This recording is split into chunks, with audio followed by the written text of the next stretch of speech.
Hi everyone, this is Kenzie. So Lower Decks has ended. Permanently? We don't know, but I mean, it is what it is. With it, we lost one of the funniest things to come out of Star Trek since...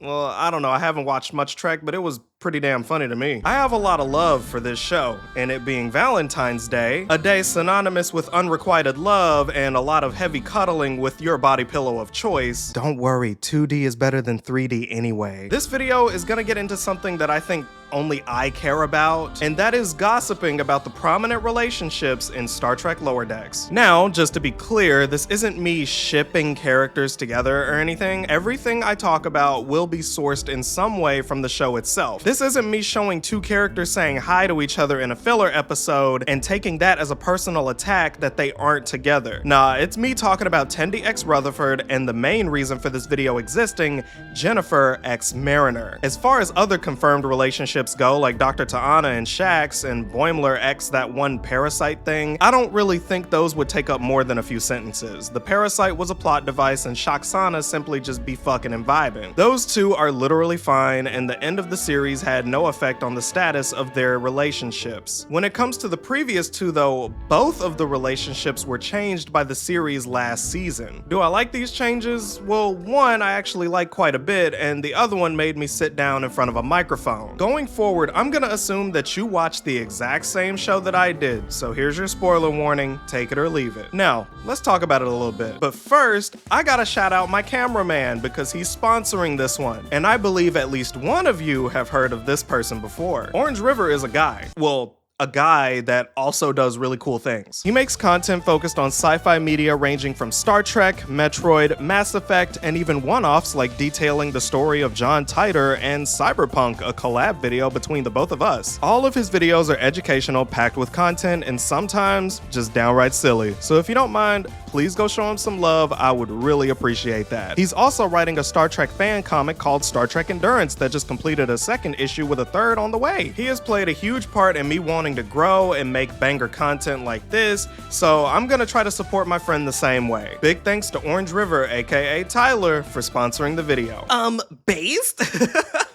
It's my stress, that's for sure. So I wanted to start with Rutherford and Tendi first because their friendship is established before Jennifer and Mariner even share their first words. Tendi and Rutherford both had one relationship each before they both just decide to not do that shit ever again and just be best friends with each other. In season 1, episode 1, Second Contact, Rutherford is meeting her for the first time because Tendi is new to the ship, so there's nothing there at first, but he's freaking out over his own crush, Ensign Barnes, who is a Trill, which means she has spots that go, you know the line. All the way. Their date goes fine, and they become Barnerford for like half of the episode. They're cute together throughout the episode, and they even share a kiss, or rather Barnes pounces on him like Tom and Jerry, but he literally doesn't give a shit about this happening because he is immediately more preoccupied with the fact that the Doors didn't recognize their comm badges properly, and he gets immediately fixated on this and shoots that ship in the face. Bro took Talk Nerdy to me to a whole nother level and fumbled a baddie. It is pretty sad that Barnes wasn't really fucking with the Tiz Riz, but right after this, Tendi is the one that gets really into his special interests. They even do a bit where he goes way into what happened that made him and Barnes split, which is the engineering shit from before, and she appears to not get it, only for her to snap into excitement about it. My initial reaction to that was, oh, so his date didn't go as planned, so here comes Miss Smarty Pants to take her place over the course of the show. And while this is technically true, they are bestest friends. Him and Barnes is the one and only thing close to a standard relationship he will experience throughout the entire show. I have no clue what the writer's intention was with this, but the pacing of events really did give off that they wanted to establish Tendi as a potential love interest for Rutherford. Date didn't go well because he cared more about the numbers on a screen than the numbers of Trill spots she had, and here comes Tendi to be completely interested in the thing that torpedoed the date. I'm gonna cover more than this, but that moment was very important for the rest of their platonic relationship going forward. As far as Tendi's external relationships go, she had exactly one relationship before the show starts teasing the hell out of Tendiford, and that is her small experience with Lieutenant Junior Grade O'Connor. In season 1, episode 4, Moist Vessel, she is super excited to watch what is called an ascension, which is when they practice alien meditation so hard that they become beings of pure energy, or the Michelin Man or some shit. Tendi, being as clumsy as she is, ruins the ceremony, and O'Connor ain't too happy about that because he spent a decade calming the fuck down. She wants to make it up to him by trying to get him back on track to do the ceremony properly, but he literally smashes the metronome she tries to give him to calm him back down. down. Tendi, being the uber-friendly tryhard that she is, she wants to help him, not even because she wants to see him ascend that much anymore, but more that she can't stand it if someone doesn't like her due to her own actions. She wants to make the situation better by any means necessary in order to get him to like her. All she ends up doing though is pissing him off even more until they finally argue it out and the truth comes out that this dude wasn't even going to ascend for real. She was just getting closer and closer to the truth and used her to cover himself up and act like she ruined everything. She uses this conversation to call him her best friend, and she thinks they're gonna die, even though she has infinitely more in common with Rutherford. I don't even know how she uttered that sentence, to be honest. This leads up to another near-death experience for O'Connor, where a rock falls on him and he can die happy knowing that he saved Tendi from certain death. But then some shit happens and that shit melts the rock, and then in a fit of I thought I lost you, they share a lengthy consensual kiss with each other, and then he ascends. She doesn't really seem to care about the kiss, but more so that everyone on the ship likes her. But this whole situation shows one very important fact, and that is Tendi has the capacity to be attracted to someone of the opposite sex. Really, both Tendi and Rutherford have that capacity, but it never goes further than them being really close friends. It's not like they can't like each other, but it was definitely intended to be this way. Eugene Cordero, voice of Rutherford, knew going into season 5 that there wouldn't really be anything to chew on when it came to them actually getting together, and Noelle Wells, while she did say that there would still be tension, yeah, it ain't happening. I tried to dig for any word from what Mike McMahon actually wanted for these two,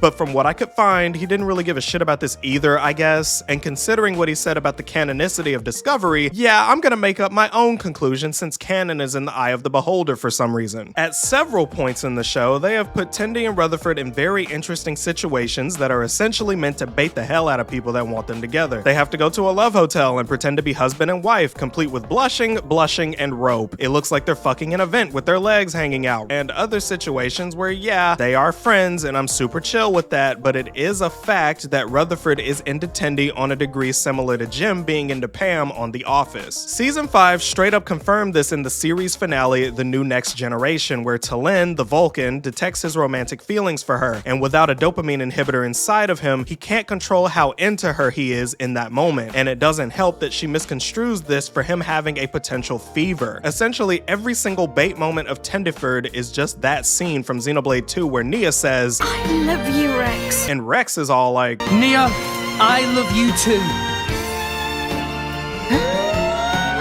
I love you and all you guys. I may be a lot of things, stupid, annoying, decent at video games, but one thing I am not is unreasonable. I have been in very platonic relationships where from the outside looking in, I probably look like I bought them for breakfast, lunch, and dinner, but no matter what it looks like, I am not into that person. And that is essentially what Tendi and Rutherford are. That said, if the creators behind Lower Decks wanted to keep their relationship platonic, why all the teases towards a romance? Honestly, sometimes you can just let the fictional characters be in love. All I wanted out of Tendi and Rutherford by the end of the show was at least an acknowledgement that this was even a possibility for them, and Rutherford being a ruddy-faced mess was pretty much all I needed out of this final season. Naturally, most people would stop there, but alas, remember when I said that canon was in my hands? Well, here's what'll actually happen in the imaginary 6th season that I made up with my brain. Rutherford will finally confess his feelings to Tendi. Tendi will be apprehensive, but since they have been friends for the better part of 5 seasons, it will last about 10 minutes, and then they realize that they are much better as platonic until she finally meets her one true love in season 8, Orange River. I love being married to my husband. So yes, like I said earlier, I truly have no issue with Tendiford's conclusion, but now it's time for me to talk about the no strings attached couple I was rooting for the most in this entire world, more than I yearn for Pink Pantheress to release Close to You, Mariner. Mariner is a pansexual woman. She will fuck pretty much anyone, and I love that for her, but the person she decided to be involved with primarily is an Andorian named Jennifer Sharayan. This is scary for Mariner because she is the type that don't like to be tied down, but she started liking her, so ew, what the fuck are those feelings? This is especially interesting because she didn't actually like her at all to start with, but later on, after season 2 episode 10, First Contact, they started dating and the ship was officialized. Now, why did this matter so much to me? Because I was particularly invested in how this relationship, where someone didn't want to commit, would be portrayed where the one who didn't want anything more was the protagonist. Turns out that they would build me up to knock me down like the damn, I shouldn't say say that. While they're dating, Jennifer invites her to meet her friends, and Mariner is super apprehensive to do this. And of course, her being at the actual party is a train wreck. She hates being there, she hates her friends, and her friends don't really like her either. But oh shit, Jennifer likes the fact that Mariner is a badass who doesn't give a fuck about bossing people around. She then takes control of the party. They call it a salon, but just like Mariner, I refuse to say that. She phasers all of them, and Jennifer loves it and even eggs it on. But then, here's the point of no return for me. Jennifer points out that since everyone in the room is phasered besides them, they should probably be knocked out too. Then they kiss while Mariner is holding her close, and they phaser each other, and then they fall out holding each other. Okay, look, I am a hopeless romantic,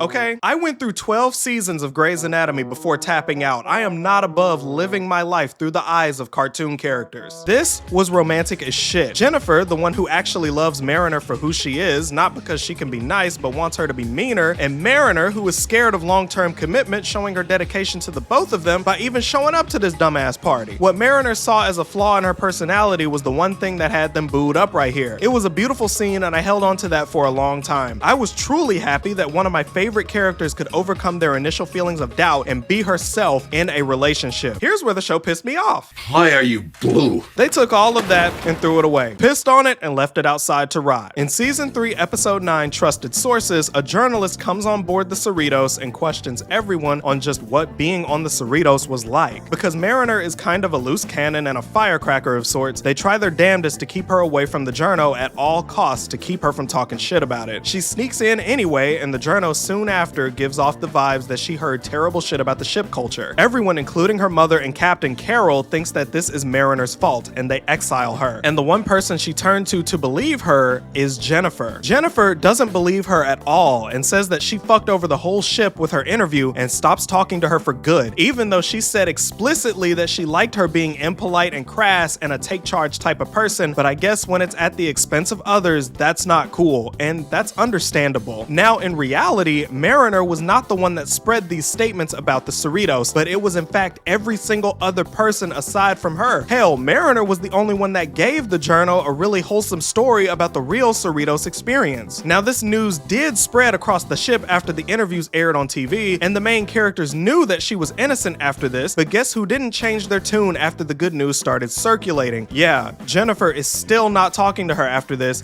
and an entire damn season goes by until they formally speak again. Unforgivable. Now, it makes sense for Mariner to not want to talk to her again because Jennifer gives off red flags like she's playing American football, and Mariner has every right to avoid her. But the problem with this is that this is all speculation. Nothing happens with this all throughout season 4, and for a long time, I thought the writers would just leave this where it is, but no. Season 5, bitch! They picked up the spatula and started back cooking on Mariner, and they addressed it for the final time in season 5, episode 3. Here, Jennifer comes back into the fold almost immediately and starts acting like that colossal lapse in empathy never happened, kissing Mariner and being all lovey-dovey and shit before they go on a mission together. Of course, Mariner is completely blindsided by this, and I'm sure so was everyone else seeing this for the first time. This was such a flashbang that I started to go back a season just to make sure I didn't miss something, because this was weird, and this was also intentional. The thing that they're going for is that Mariner and Jennifer never formally broke up with each other, and Mariner is gonna do it, but then Jennifer says that she's transferring to another ship. Because of this, Mariner decides to just allow Jen to just believe that they are still together for the remainder of the episode to avoid a breakup convo. But because she's wanting the mission to be over as fast as possible, Jen is getting pissed at her. Mariner, of course, is still completely confused as to why Jen is carrying on like they didn't just not talk for a full season. But she still won't pull the trigger on causing the breakup because La Blue Girl is leaving anyway. Tendi says to her that it looks like Jen is just trying to make it work, and oh my god, why are they not referencing the fact that Jennifer literally is the catalyst for all of this happening in the first place? Crazy thing is though, is that this entire time, it was a work. Jennifer and Mariner finally have the talk and spill all of the tea. Basically saying that she was fucking with Mariner because she wanted her to admit that they hadn't broken up officially. Girl, please, you're toxic. She says that she only liked Mariner because she did bad shit, but in the same breath says that it never occurred to her that she may actually be innocent, and that it's actually Mariner's fault that she never talked to her because she avoided her on purpose. Please take several neutral seats because you have this thing called a mouth, or whatever Andorians call it, and you clearly are bold enough to put on your kissy face just to get her to admit something. Aw, did it take you a year of not talking to build up courage to do this? It only took you one evening for Mariner to phaser all of your friends. Girl, you clearly missed the rage. Why are we doing this? Jennifer sucked for a long time before this, but she sucked in a way that gelled with Mariner. Mariner does not like commitment, so who cares if Jennifer likes her for vapid reasons? Not every relationship is cut and dry and non-GMO healthy in fiction, and trust me, I'm a whole sucker for that kind of thing. But unless this is Givenchy, bitch, the price must be way too high because I ain't buying this shit. They wrote this conclusion in a way that doesn't address the core issue with what I believe this type of relationship is meant to convey, and that is the fact that not every relationship is based on wholesome feelings. I'm not saying that friends with benefits are severely lacking representation or anything, but they were always more than that. Mariner put trust in Jennifer, something Jen clearly betrayed. There is a small soundbite where Jennifer asks Mariner if she can trust her one last time for this mission, and that's fine, whatever. But then there's another soundbite where Mariner says that they weren't a great couple. You were just fine, Mare. Jennifer just sucked. They have another quirky conversation where Mariner apologizes for stonewalling Jennifer and avoiding talking about this, even though this was 100% Jennifer's fault and she deserved every second of that. And Jen admits that her pretending that she was still in a relationship just to force a breakup is crazy work, and then they essentially are just like, yeah, we're both bad, but that's why it was fun, hugs. Right, so I would have written this differently. After the news breaks that Mariner is innocent, they should have talked this out at some point after Mariner comes back to the ship. Being scared of commitment is not the same as being scared to have tough conversations. You can be scared of both, but this didn't progress Mariner's mindset at all regarding commitment. It was more of a way to steamroll this part of her story so that they could move on. It wasn't a satisfying conclusion. And like I said, I may be the only one who cares about this, but I cared about Mariner a lot. All facets of her personality, not just her main traits. Jen was essentially written to be toxic and they succeeded, but it feels like they didn't take that aspect of the story seriously after that. Just something, anything in season 4 would have been better for this rather than being a weird send-off for Jennifer and a drive-by toxicity jump scare. I know Jen said that she did want to apologize to her for an entire year, but mean Mariner just wouldn't let her say words. Nah, I just think this conclusion was rushed, and I don't think that was an accident. It feels like they just picked this plot point up off the cutting room floor and said, damn, hey yo, Big Mike, you forgot something. I looked this up just to see what the culture was feeling, and I'm not alone on this. There are other people who wanted them to either be together or were just like, fuck Mariner. As annoying as Jennifer is to me now, she wasn't always. Them being healthy for each other or whatever is irrelevant because Mariner wasn't doing her for that anyway. They were never going to be together for long anyway, but this could have been an example of how a couple can exist without a lengthy love plot. Two people can just be close and do cute shit without it being involved and just navigate that. Because as we know from season 3, episode 3, Minding the Mind's Minds, she is literally shown to deathly fear Jennifer wanting to be exclusive. If I had to put it in one word, I would say that the overall Mariner arc was immature, but Jennifer is also immature, and in some ways, so is Mariner, despite the fact that her personal growth during season 4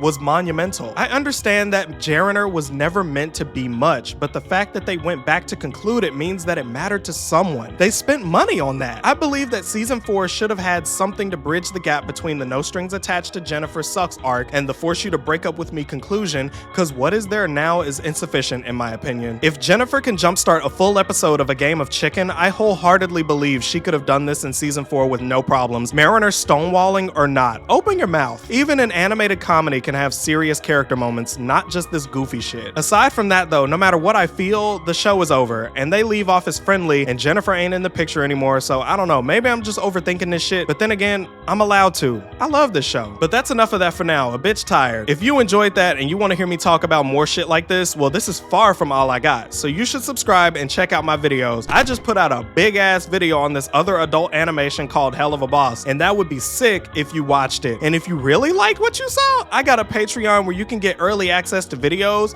and there's even a video there for free members about this anime that teaches you how to survive cancellation if you really need something like that. Plus, I'm on all relevant social medias, and I have a Discord for all cute bitches who want to converse. Also, I got a second channel that I stream on every Wednesday, and it's fun as fuck. You can ask me questions and talk to others. It's fun. So while you're checking all that shit out, make sure you stay safe, stay hydrated, and most importantly, stay cute. It's fine.